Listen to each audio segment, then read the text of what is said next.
آج کے press conference کی بنیادی جو مقصد تھا ہمارا وہ یہ ہے کہ جو law and order situation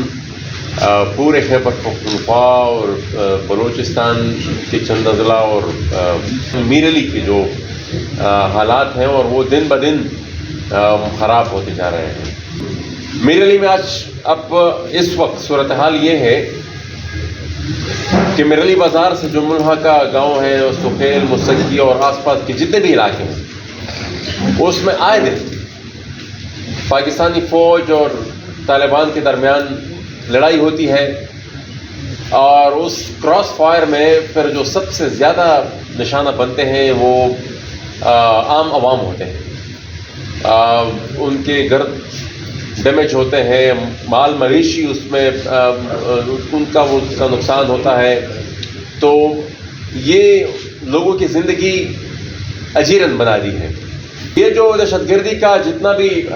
project ہے یہ ایک کنٹرول پروجیکٹ ہے, یہ ایک ڈیزائن پروجیکٹ ہے اور یہ پہلے ہی دن سے یہ جو ویسٹرن پاورز ہیں اس ریجن میں جن کے اپنے اسٹریٹجک انٹرسٹ ہیں کولڈ وار سے لے کر پھر 9/11 کے بعد یہاں سے افغانستان کی جتنی جنگ تھی وہ پاکستان سے کنٹرول ہو رہی تھی. اور پھر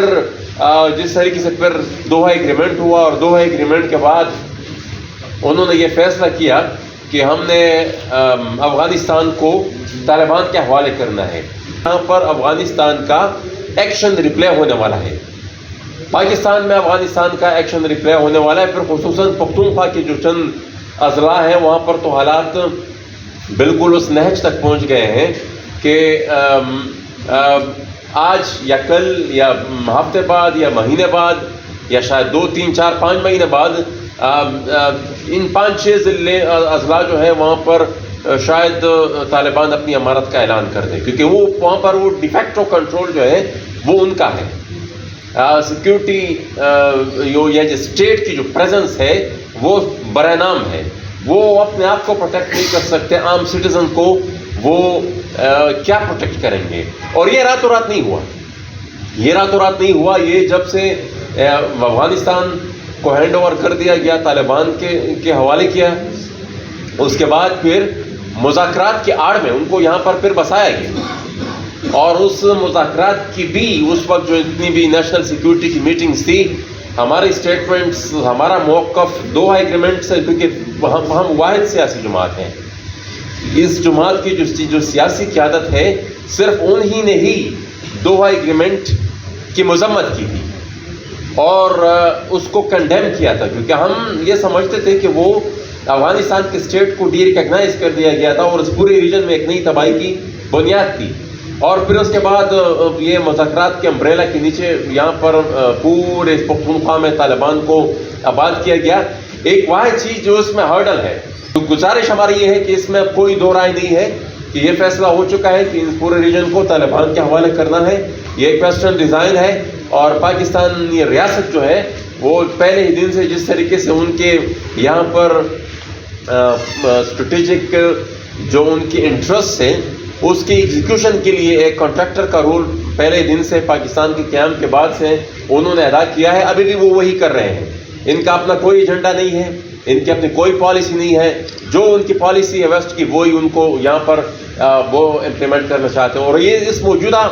یہ جو ابھی کرنٹ سیناریو ہے اس میں ویسٹ کا یہاں پر انٹرسٹ لوگ سمجھتے ہیں ظاہراً کہ بھائی وہ افغانستان سے بھی نکل گئے, شاید یہاں پر ان کا انٹرسٹ نہیں رہا, لیکن ان کا انٹرسٹ شاید